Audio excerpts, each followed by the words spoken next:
નમસ્કાર, આપ જોઈ રહ્યા છો નેશન પ્લસ ન્યૂઝ. હું છું આપની સાથે હેતલ ભગત. મેઘરજના કંભરોડા ગામે લકુલીસ આશ્રમના પાટોત્સવમાં ઉપસ્થિત ગુજરાત સરકારના શિક્ષણ મંત્રી કુબેર ડિંડોરે બીજેડ કૌભાંડ બાબતે નિવેદન આપ્યું હતું.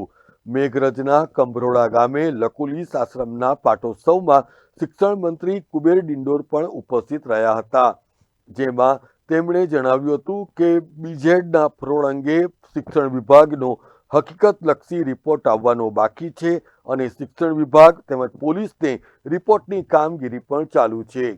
જે 4 શિક્ષકોના નામ આવ્યા છે એમને નોટિસ પણ પાઠવવામાં આવી છે.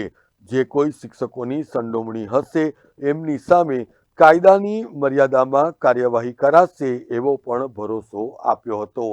એટલું જ નહીં, પરંતુ એમણે ગુજરાત સરકારની કટિબદ્ધતા વ્યક્ત કરતા જણાવ્યું હતું કે શિક્ષણ વિભાગ આવા શિક્ષકોને છાવરવાનું કામ કરશે નહીં અને આ કિસ્સામાં શિક્ષકોની ભૂમિકા જો દોષિત જણાશે તો તેમને ઘર ભેગા પણ કરી દેવામાં આવશે. આ બીજેડનું જે ફ્રોડ થયું છે એની તમામ હકીકતલક્ષી રિપોર્ટ અમારે મેળવવાનો બાકી છે અને જે પોલીસ તપાસ અને અમારા શિક્ષણના અધિકારીઓને પણ અમે સૂચના આપી છે. સાબરકાંઠા, અરવલ્લી બંનેમાં જે કંઈ શિક્ષક મિત્રોએ વ્યક્તિ નિર્માણ, પરિવાર નિર્માણ, સમાજ નિર્માણ, રાષ્ટ્ર નિર્માણનું જે કામ કરવાનું હતું એ છોડીને લોકો સાથે જે છેતરપિંડી કરી અને લોકોને જે મૂર્ખ બનાવીને જે બીજેડમાં આ ફાઉન્ડેશન બનાવી એમાં પૈસા રોકવા માટે જેને લાલચ આપ્યું હોય, એમાં પ્રોત્સાહન આપવાનું કામ કર્યું હોય અને જે ગરીબ લોકો, મધ્યમ વર્ગીય લોકો જેમને આખા જીવનની જે મૂડી હતી એ એમાં વધુ વ્યાજ આપવાની લોભ લાલચ આપીને લોકોને ઠગવાનું કામ કર્યું છે. ને એમાં અમારા શિક્ષક મિત્રો જોડાયેલા છે. એમાં 4-5ની અમે વેરીફાઈ કર્યું છે, પણ બીજા કેટલાક હશે એ હકીકતલક્ષી રિપોર્ટ પૂરો મેળવીને આવનારા સમયમાં નિયમ અનુસાર કાયદેસરની કાર્યવાહી કરીને જે કંઈ કરવાનું થાય કાયદાની પરિભાષામાં એ તમામ અમે કરીશું.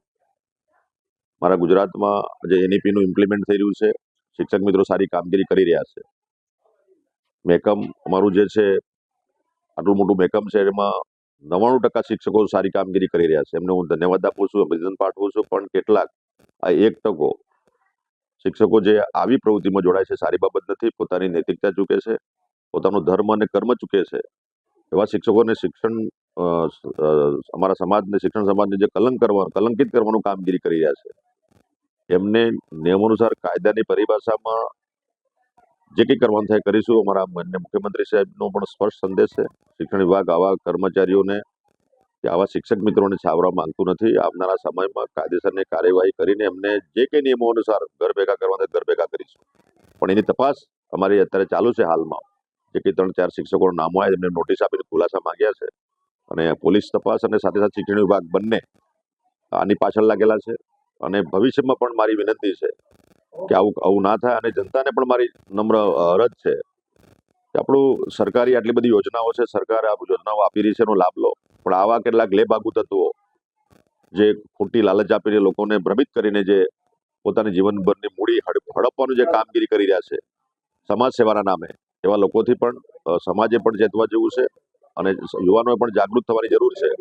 આવી ઘટના વારંવાર ના બને એના માટે પણ આપણે બધા તકેદારી રાખીશું અને જે ઘટના બની છે એની નિંદા કરું છું. અને શિક્ષક મિત્રો ને પણ મારી વિનંતી છે કે આપણે સારા કામમાં બધા જોડાઈએ અને આવી પ્રવૃત્તિમાં જે કંઈ જોડાયેલા છે એમને નિયમો અનુસાર કાર્યવાહી કરવામાં આવશે. Bureau report, nation plus news, Aravalli. સમાચારોના સતત અપડેટ મેળવવા માટે અમારી નેશન પ્લસ ન્યૂઝની યુટ્યુબ ચેનલને સબસ્ક્રાઇબ કરો, બેલ આઇકન દબાવો અને જોડાયેલા રહો ફેસબુક, ઇન્સ્ટાગ્રામ અને ટ્વિટર પર.